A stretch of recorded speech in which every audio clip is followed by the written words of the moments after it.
everybody, and welcome back to my channel. So for today's video, it is going to be another discussion about mental health. I've done a video about mental health before because it is something that is very important to me, and I feel like it's becoming more of a priority in today's society, which is great. It's what it needs to be. So I thought I would just dive into a little bit about what I struggle with and how I'm trying to cope with it. And the reason this happened is because I ran into a girl and we were talking about it, and I had said something about my depression, and she goes, "Oh, you always look so happy." She said, "You're always doing things and posting things I didn't know. I would have never guessed." And then today when I was at the Grand watching fireworks with Gabby, because she's back, somebody that I work with said, you know, you this is the happiest I've seen you in a really long time with everything that's going on right now, and I agree, this is the happiest I've been. But I feel like people sometimes think that if you're depressed you have to always be sad, and that's not what happens. So I thought I would just kind of discuss a little bit about my mental health. And let's start back in the beginning. So I think I've always struggled with anxiety and depression. I didn't really know what that was growing up. My family didn't really talk about mental health that much. Not because that was a taboo subject. It's just I don't think my family really knew much about it either. So growing up, I think I had tendencies of my anxiety show, and my family just kind of thought I was dramatic. They always thought I was just, they used to call me a hypochondriac because everything was always wrong all the time. But now looking back at it, I think that was a lot of my anxiety coming to play. So I think that's where that comes from. And then I know I've had depression at least since 9th, maybe 10th grade. In high school, I had a lot of suicidal thoughts. But once again, that wasn't something that you talked about, especially not with my friends, not with my family.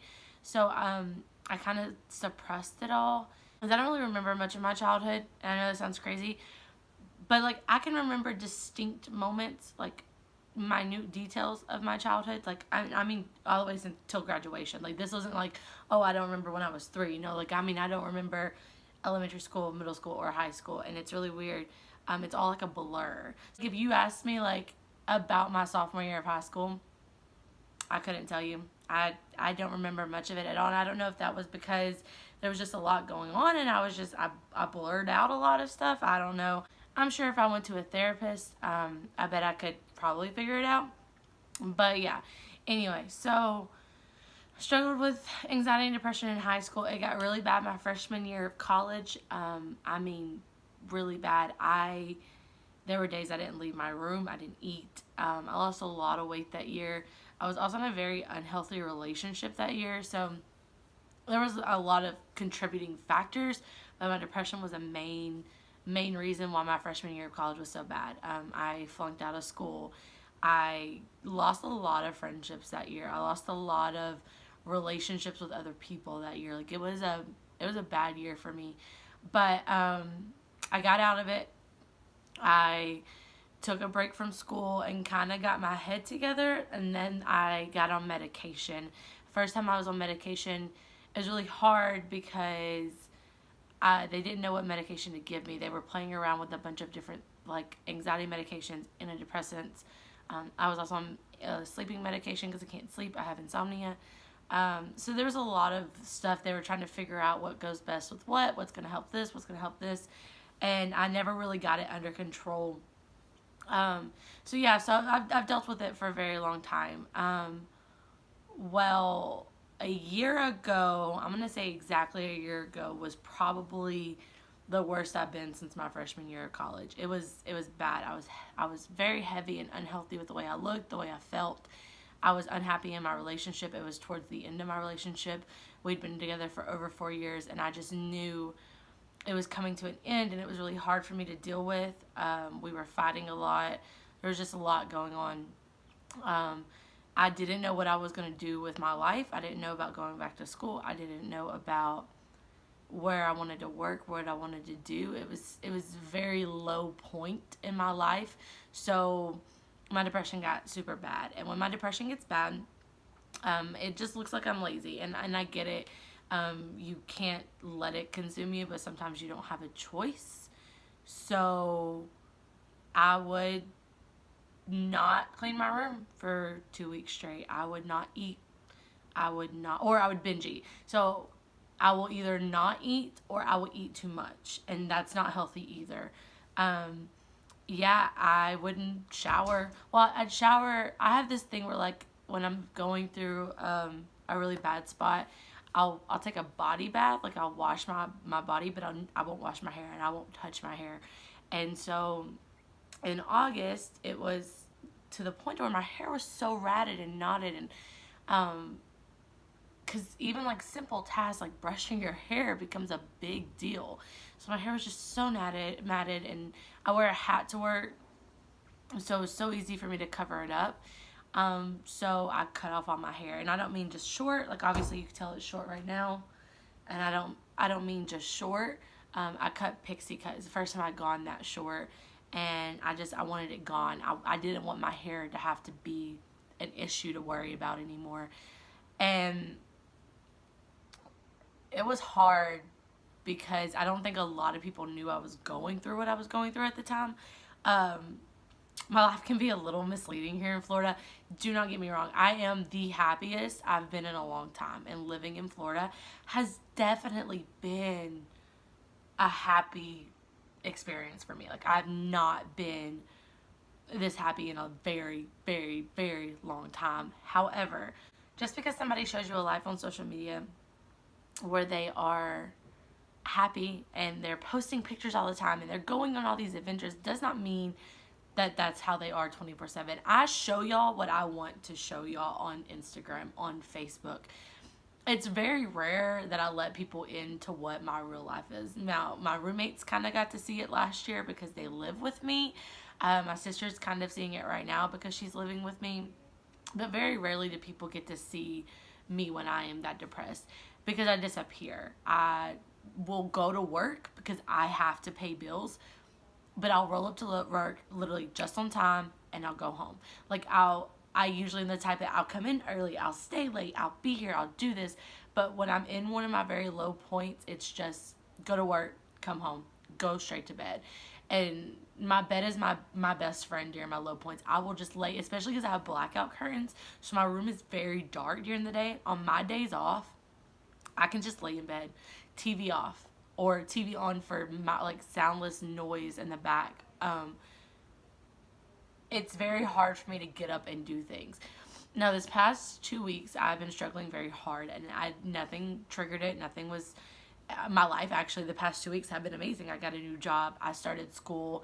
My best friend came back. Like, you can't ask for better, but at the same time, that's not how my brain works. It was just all of the sudden, I wasn't getting out of bed, and I was pushing myself to go to work.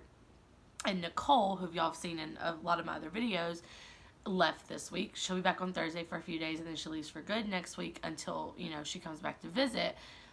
And I had to push myself to go see her. I had to make myself go to the parks and make myself be happy about things and spend time with her, when that's at that point not what I wanted to do. I wanted to lay in bed and wallow, and I know that's not good to do either. And that's where people come in like, oh, you need to go for a run, you need to do yoga, you need to do this. But I don't want to do that. I want to lay in bed and be upset and be sad. But I made myself go. I made myself spend some time with her before she left. And and with Gabby coming back today, I think when I went in today, and the lady I work with was like, this is the happiest we've seen you in a very long time, because my like natural self is very stoic and very sad.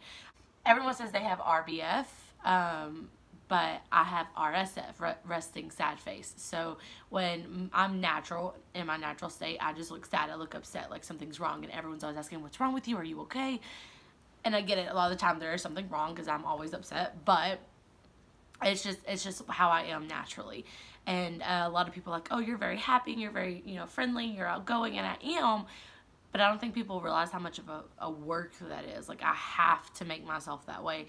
And I've always been the outgoing one in my family. You can ask anyone, I can talk to anyone, I can be friends with anyone. I will literally talk to a brick wall. Like, I get it, that's me. I'm a very outgoing person, I'm very talkative, but at the same time, there's a lot in me that's very introvert. Like, I don't want to talk to people. I don't want to be around people. I want to be in my room by myself, and I know you can't do that, but that's just what happens sometimes. So this week was really, it was really tough. I realized a while ago that my room is an absolute mess. I just did a basket of laundry. I folded it and put it up. There's another one right here that needs to be done because I have not done that in 2 weeks. I have trash everywhere. I have clothes everywhere. I just took a pile of cups from beside my bed to the sink. And that's because when I'm in my low spots, it's just, I don't want to say I don't care, but I don't care. So I will just sit there and let things pile up, and it's always bad for me. So like I said, last year when I was letting my hair get so bad, I just cut it off because it's like, that's so much easier. I don't have to deal with it. But unfortunately, you can't just let your room get messy. I wanted to talk about this, and the reason why is because I feel like a lot of people think of depression as you're always sad, and so they don't think about people in their lives. So I'm not saying go around asking every person you meet, are you okay? Are you depressed? Do you need help? But if you know a friend who has struggled with mental illness before, and all of a sudden they're just super happy all the time, every time you see them, they're happy, they never talk to you about their mental health, you might think, oh, they're fine. Just check on them. Because my friends, not saying my friends are bad by no means, but I don't talk to my friends about my mental health, like, at all. I don't talk to anyone about my depression. My friends don't necessarily know how to be like, hey, are you okay? And I just need you to know, I want people to know that it's okay to check on those friends even when they're happy, even if you think they're happy. Because, not saying that I'm not, I am. I'm the happiest I've ever been. This is a really great time for me, but my depression is still there. My anxiety is something I deal with on a daily basis, and my depression will still hit me. Yeah, so this was something that was really hard. I've been thinking about making this video for a couple of days when I first talked to my friend, and she was like, I didn't know, like, you're so happy.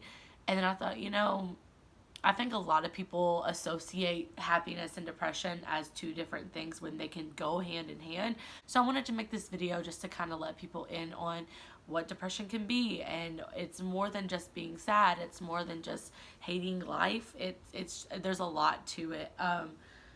So just check on your friends that you know are struggling or have struggled in the past, even if they seem happy. And just, you know, shout out like, hey, just want to make sure you're okay. Is there anything you need to talk about?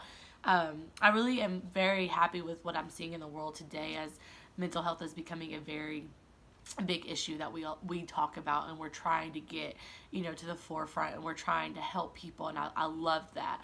I do think there's the ups and downs to it, whereas there's a lot of people who, oh, it's okay to talk about mental health about other people, but you don't want to address the mental health of the people surrounding you, like your close friends and family. But there's a lot that's changed over the past few years. Like I said, when I was in high school, I didn't even know what anxiety and depression was, and now I'm a big advocate of, you know, mental health and taking care of yourself. I do think 2018 was my year of cutting toxicity out of my life, and there was a lot of toxic people that had to go, and I hated it because it was people that I really cared for. But you have to really watch who you're around and who you let in, because not everyone's going to take care of you like you take care of them. So there's a lot you have to learn, but I think my mental health journey is going to be just as up and down as my actual health journey and my fitness journey and my journey here in Florida. So there's a lot that I kind of want to let y'all into, and this is the first video really like letting y'all in to see how I am. So yeah, I really hope y'all enjoyed this video, or at least maybe learn something from this video. If you would want to see more mental health videos, let me know. If you don't, let me know. But whatever you do, just make sure you like this video, subscribe so you can see all of my fun little journeys. I think we're gonna do Toy Story Land this week, which is gonna be fun. So yeah, so share it with your friends, and I will talk to you guys later. Bye.